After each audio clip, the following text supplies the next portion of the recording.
This week on Whole House Black Pot Weekend Getaway, we're at the Brady Showgrounds.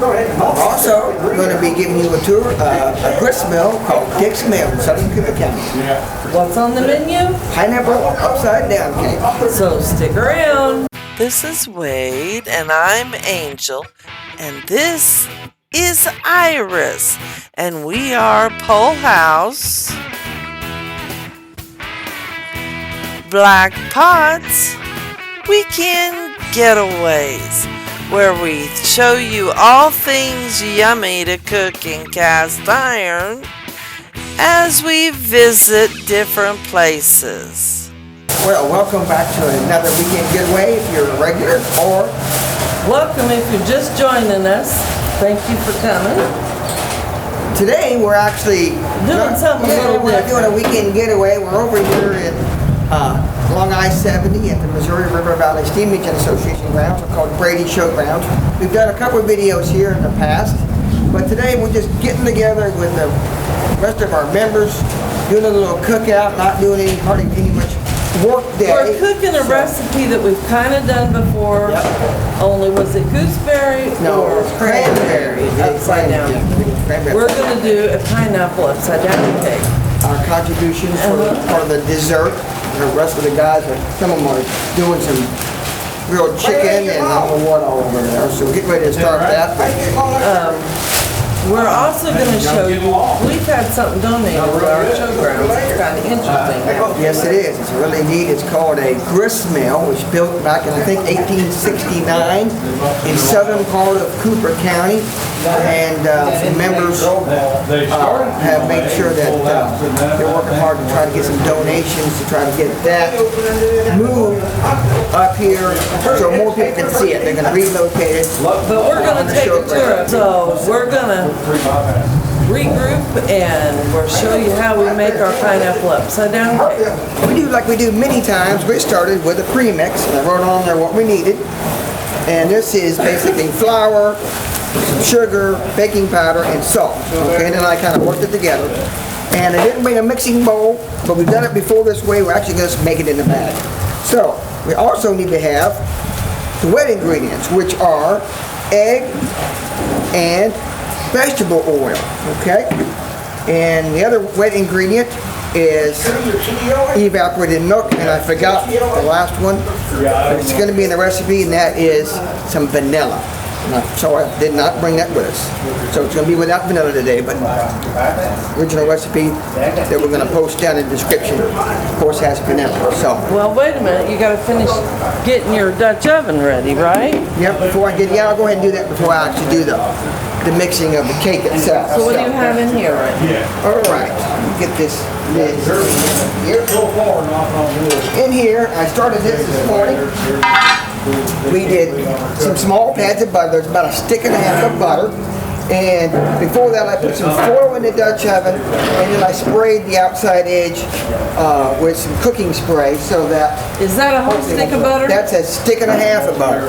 So, we're going to give you, I think the recipe we did before that will pop up from the cranberry upside down cake was a 12-inch Dutch oven, which is kind of a standard 9 by 13 cake pan if you're going to make it at home, which works good. This is a 14-inch Dutch oven, so it's basically a recipe and a half what we're using. So we'll do brown sugar. I think we're going to equally spread that on top of our butter. Nice even up. The original recipe has you go through and preheat this Dutch oven or your pan, and then melt the butter. But we figured out we can make this ahead of time when we're out and about like this, and it works fine. The butter will melt and doesn't cause any kind of problem. So we'll spread this out a little bit evenly, best we can. Break up some of them cloves of brown sugar. And there.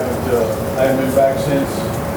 Okay, now, next step is ground cinnamon. Nice, healthy amount. Make sure you get the shaky part out of the hole. A little bit of breeze today, so I apologize. I might be sniffing some of this cinnamon. I'm eating some smoke today. A little damp and cool out this morning. Kind of crazy. This is actually, when we're filming this, is actually the first day of June. So, doesn't feel like June. Now, we're probably going to use probably two teaspoons of cinnamon. 1 tablespoon. How much you like? You just kind of sprinkle it on. So yeah, probably about two teaspoons. So. And if you like some other spices like nutmeg or something, you can certainly put that in this recipe, of course, with it. The next thing we're going to need is, of course, pineapple. Now, you can, of course, use some chopped pineapple to be easier to serve. It doesn't look as pretty. So we're going to do, of course, pineapple rings. Makes a real pretty cake. Now, if I did my math right, this one should take one. Now, which Dutch oven do you have? This is a 14-inch Dutch oven. There should be about 10 rings in this large can. And there's 4, 5, 6, 7,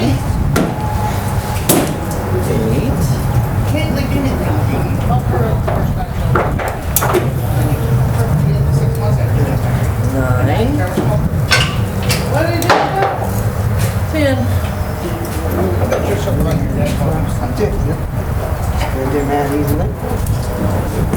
Now, that would be enough, that 10 would be enough for a standard 12-inch Dutch oven. And then, so I also got a small can. And I think there's 4 rings in here, so put them here in a minute. Well, that's not it. It's on fire.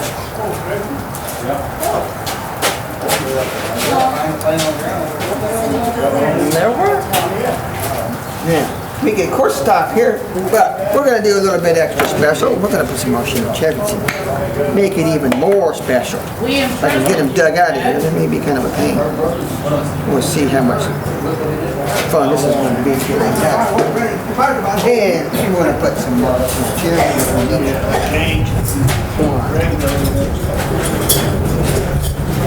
Okay, there we go. That's pretty. Back to the cake. Well, okay, got the pre-mix, dry mix mixed in, even though there's sugar, which is not part of a normal dry ingredient if you talk to a real cook, but for this purpose, it works fine. It doesn't really seem to cause any problems whether you, some people say you should incorporate your eggs and your sugar, and usually that's the best, but it seems like, for whatever reason, this works fine and it comes out fine every time. So we're not going to worry about it. Works pretty handy though when we're out like this and you want to make some nice fresh dessert for a carry-in dinner that's still going to be warm. Yeah, it's great. Can of evaporated milk. Goes on in the bag. I think there's about a cup and a half of milk, which is 1 can. So yeah, well, of course, the recipe that we're going to pop up in the description, or maybe even a link to the other recipe for the cranberry upside down cake is a 12-inch, and it works the same. We just put cranberry in the bottom in place of that pineapple, so it's going to be fine. So now, mix all this together. As soon as it gets incorporated, all the dry is mixed in with the wet, we'll have our batter done.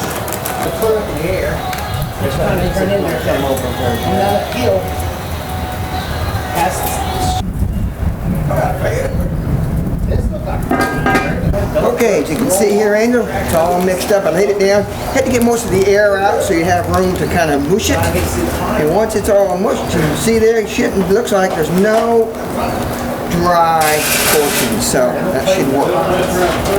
So we got 2 options. We can cut the corner out, might be about as good, or we can open up part of the bag, but that's kind of I think that might be kind of harder to do. We've done both ways. I think we'll actually cut. If I can get it done, I might just try to cut this corner out here. Just push it up. I trust him. Having the tool. It's very hard. And it's intensely on it. Yeah. That's what the fair house was in Ashland. The lid back off. As you can see, he lit them briquettes and now we're eating smoke. Yeah. You wait till I get over there, dude. Yeah. Just pipe it right out.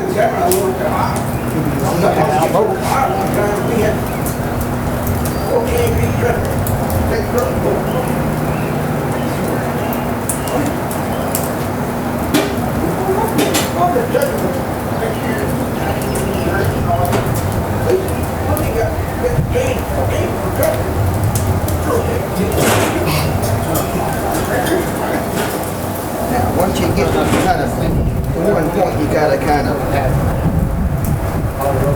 your fingers, kind of work it down. You're not gonna get all of it out. Well, you don't get all of it out You of don't the get all mixing of bowl it out. either. No. So it's okay. We're gonna get most of it. And that's all that matters. We all honey toast, not just bits of that.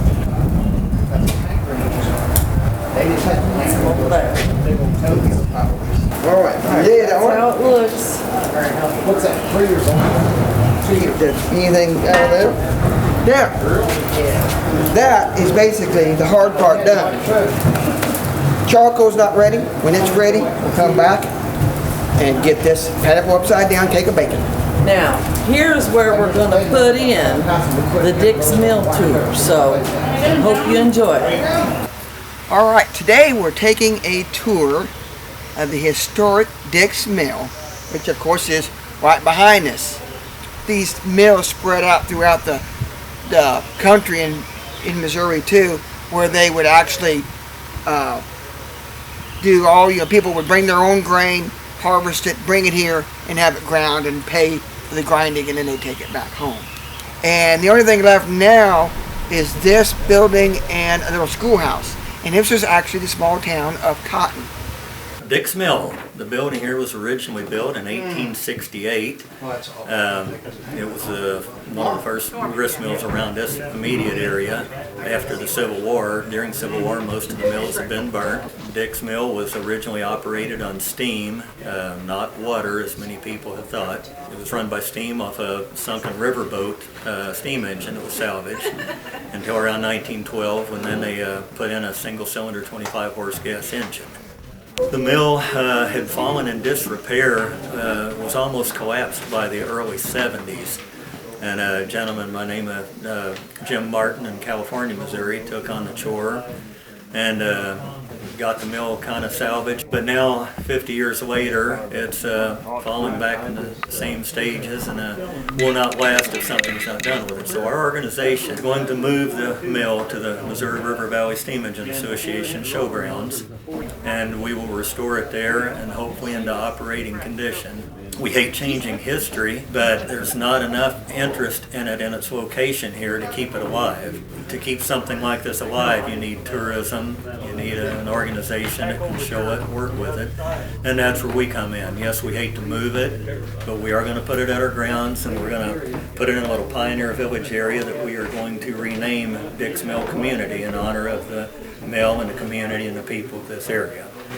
So any help out there we can get, we much appreciate. The Facebook page is called Dick's Mill Restoration Project.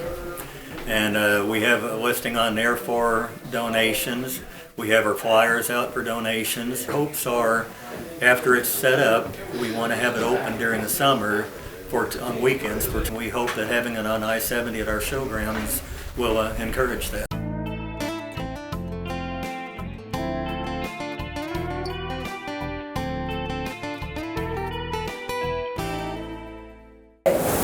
Okay, charcoal's ready, the winds are blowing, so as usual, wind is not our friend, so take the wind guard long enough so you can see what's going on.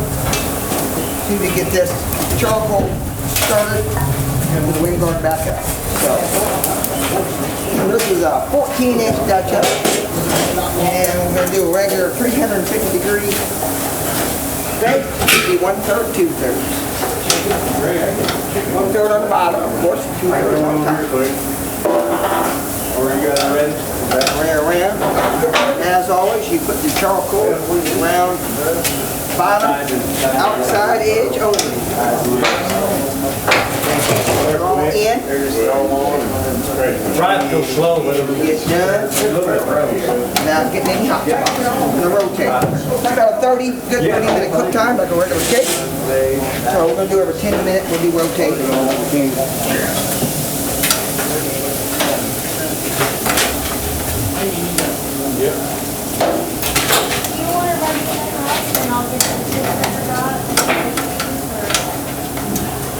Okay, on the top, we're going to do our normal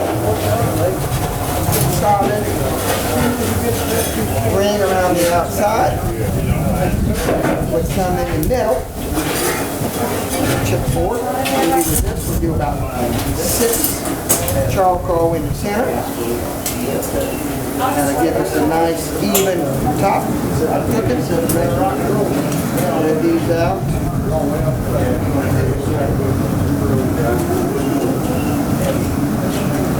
More burgers.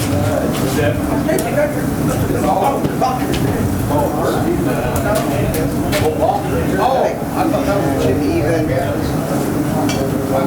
on top. Okay, there we go. Now, wind guard back on. 10 minutes, we'll do a normal rotate.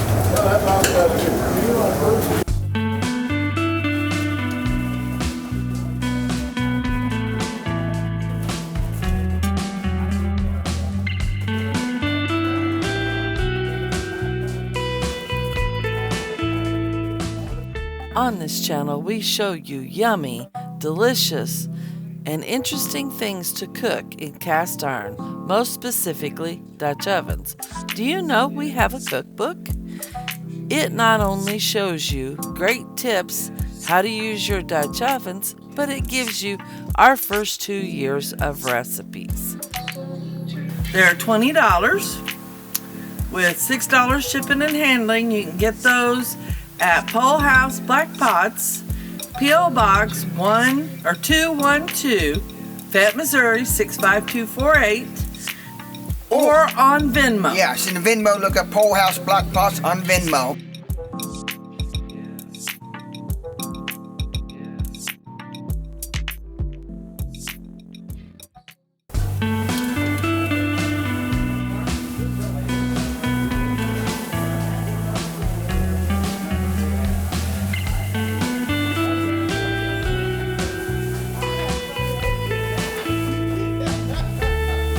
Okay, we took it to 30-minute mark. It wasn't quite done, so we gave it another 6 minutes, so I think it's probably done. We don't have a toothpick with us, but we do have a small knife. It'll work. Look at that. Come off clean. All right, that means it's done. So we're going to give it a couple minutes to rest, and then we'll flip it over. We'll show pictures of it being flipped over.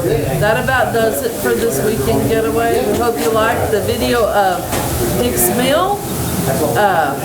Please subscribe, give us a thumbs up, which is a like, and share us on Facebook and Instagram. We'll see you next week. All right, thanks for watching, everybody. Bye.